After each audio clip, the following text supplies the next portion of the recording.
আসসালামু আলাইকুম রহমতুল্লাহ, সবাইকে স্বাগতম। আজকে আমার একটা নতুন ভিডিওতে আজকে আমরা মেডিকেল সেক্টরে অর্থাৎ আইএইচটিতে অ্যানাটমি সাবজেক্ট সম্পর্কে জানব। ইনফ্যাক্ট বলতে গেলে এখানে অ্যানাটমি এবং ফিজিওলজি দুটি বিষয় সম্পর্কে আলোচনা করা হবে। তো ফার্স্ট অফলি আমরা সেল সম্পর্কে আলোচনা করি, যেহেতু এই চ্যাপ্টারটা খুবই ইম্পর্ট্যান্ট।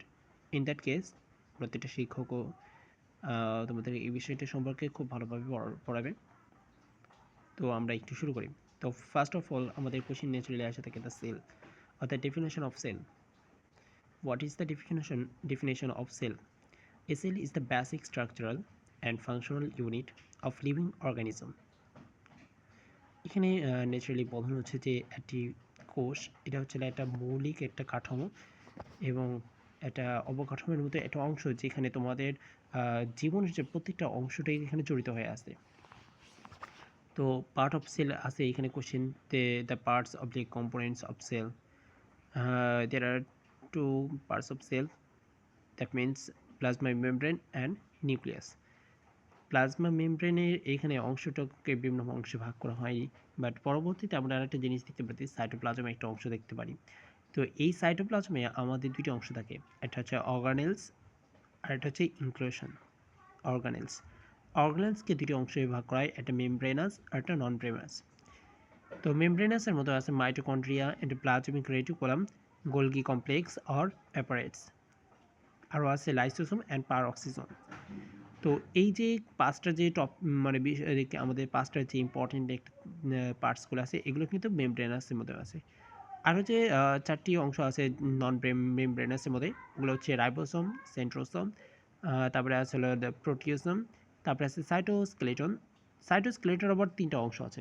একটা হচ্ছে টিউবিউলস, একটা মাইক্রোফিলামেন্টস, আর একটা হচ্ছে ইন্টারমিডিয়েট ফিলামেন্টস।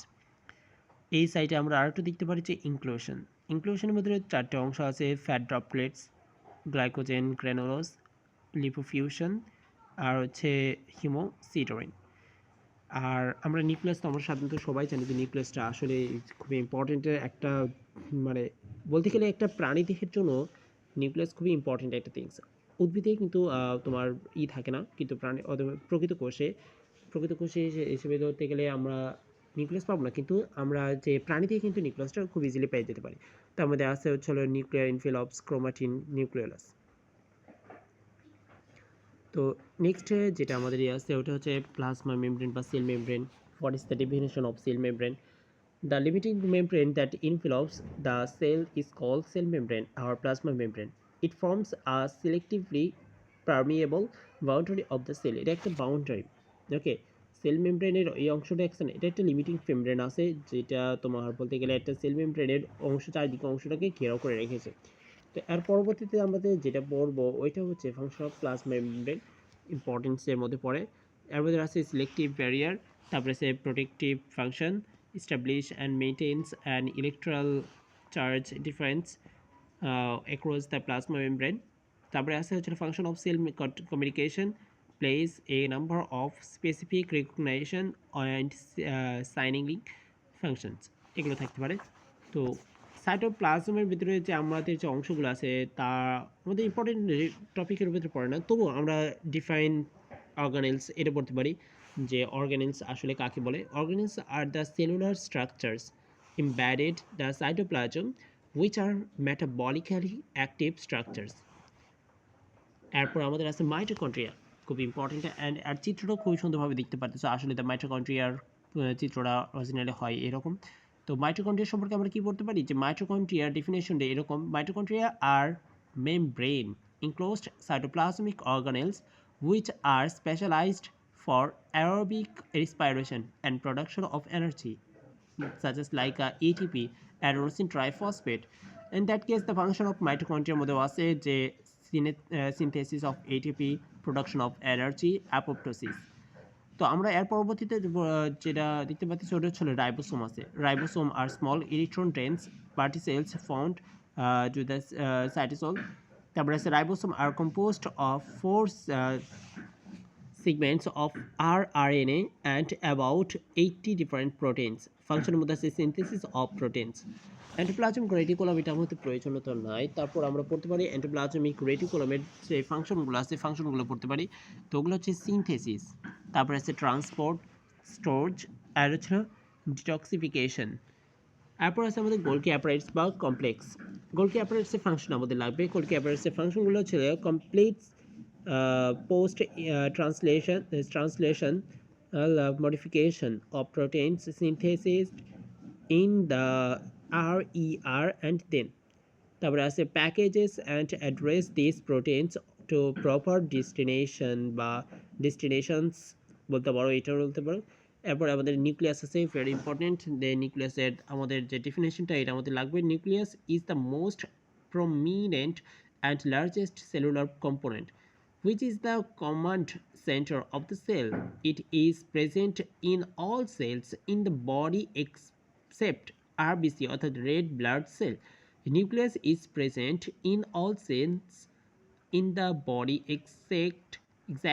বলতে গেলে except the red blood cells পাবলিক আরবেলস। আর এটা হচ্ছে নিউক্লিয়াসের সেই চিত্রটা। তো নিউক্লিয়াসের যে আমাদের যে ফাংশন আছে ফাংশনটা আমাদের অবশ্যই পড়তে হবে। ফাংশনটা হচ্ছে control of all the cell activities that include metabolism, protein synthesis, growth and reproduction oblique cell division এর ভিতরে। সেকেন্ড নাম্বার হচ্ছে সিনথেসিস অফ RNA অর্থাৎ রাইবোনিউক্লিক অ্যাসিড। থার্ড হচ্ছে ফরমেশন অফ সাবইউনিটস অফ রাইবোসোমস। ফোর্থ হচ্ছে sending of genetic instruction to the cytoplasm for protein synthesis through Messenger RNA oblique ওই যে mRNA যেটা আমরা চিনি। তো storage and transformation of hereditary information from on generation to the text. তারপর আমরা chromosome অংশটা পড়তে হবে না, ইন্টারক্লেস ডিএনএটা কি আসলে এটাও পড়তে হবে না। তো আমরা সেল মেমব্রেনটা অসমোসিস অবলিক ডিফিউশন এটাও দেখতে পারি, অসমোসিসের ডিফিউশনটা কি আর অসমোসিসটা কি। তো এটা হচ্ছে অবিস্ট্রবণ আর এটা হচ্ছে নিস্ট্রবণের ডিফিউশনের ভিতরে the continuous movement of molecules in a solution from a higher concentration to lower concentration along the concentration gradient is called diffusion. Osmosis এর মধ্যে আছে migration of solvent from the solution of lower concentration to the higher concentration across a semi-permeable membrane is called osmosis. ডিফিউশনের আরেকটা এক্সেট্রারি আছে but ওটা আমাদের প্রয়োজন নেই। Next আমরা যেটা পেতে পারি ওটা হচ্ছে যে আমাদের মেজর ফাংশনগুলো আছে, মেজর ফাংশনগুলো দেখতে পারি। তো এখন আসছে সেল ডিভিশন নিয়ে কথা বলি। Cell division is the process by which a parent cell divides into two or more daughter cells. টাইপগুলো আছে, two types of cell division আর মাইটোসিস অ্যান্ড মিওসিস, যেটা তোমাদের অন্যান্য ক্লাসে পড়ে আসা হয়েছে। তো most body cells divide by mitosis to form new cells in order to repair worn out or damaged tissues. Formation of gametes, 6 cells মধ্যে অফা আর হলো স্পেরামেটোজোয়া takes place by meiosis. তো এটা ন্যাচারালি আমরা দেখতে পারি যে ফেজ অফ মাইটোসিসের ফেজগুলো, আর এটা হচ্ছে মিওসিসের অংশের ফেজগুলো।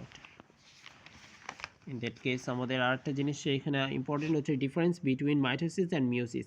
মিওসিস এবং মাইটোসিসের মধ্যে আমাদের যে পার্থক্যগুলো আছে ওগুলো নিয়ে আমরা এটি পড়তে পারি। যেমন সাইট অফ অকারেন্স অর্থাৎ এটা স্থানভেদ না, আসলে এটা করে। আর এটা মাইটোসিস হচ্ছে সোমেটিক সেলে, আর হচ্ছে মিওসিসে হচ্ছিল সেক্স অর জার্ম সেলসে। নাম্বার অফ সেল ডিভিশনের মধ্যে মাইটোসিস একটা আর মিওসিস হচ্ছে দুইটা। Number of daughter cells produce অর্থাৎ এখানে মানে কতগুলো যে অপত্য ক্রোমোজোম সংখ্যাগুলো আছে, অপত্য সেলের সংখ্যাগুলো আছে ওগুলো কীভাবে কয়টা করে রিলিজ হয়, যেমন মাইটোসিসে দুইটা আর মিওসিসে চারটা হয়। Number of chromosome in each daughter cell এবার হচ্ছে diploid and haploid. Crossing of আর মাইটোসিসে নেই বাট মিওসিসে আছে।